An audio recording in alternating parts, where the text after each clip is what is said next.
এটা কিন্তু ফেরত দেবো নি। হ্যাঁ না না ঠাকুরপো, দিতে হবে না। আমি কি তোমাকে বলেছি যে টাকাটা ফেরত দাও? ঠিক আছে। ঠিক আছে।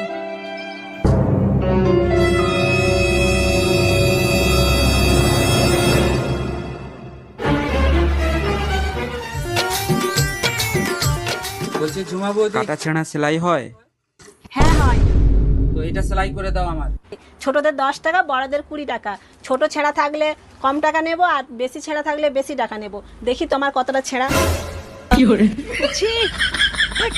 প্লিজ ঝুমা বৌদি, এটা সেলাই করে দাও না। না সেলাই হবে করে না, দাও না, নিয়ে যাও, please। এখান থেকে নিয়ে যাও। দেখো আমার কাছে নতুন জাঙ্গিয়া কেনার মতো টাকা নাই, শুধু 20 টাকা আছে, এটাকে সেলাই করে আমাকে পরতে হবে। হবে না তো বললাম, নিয়ে যাও, এখান থেকে নিয়ে যাও। করে দাও না প্লিজ। হবে না, নিয়ে যাও। দেখো আমি তোমার কাছে এখন এসেছি না, আমার ভিতরে কিছুই নেই, শুধু ধুতি পরেই চলে এসেছি।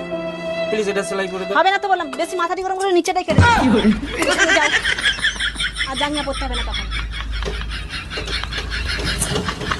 মাথা গরম করতে চলে এসছে।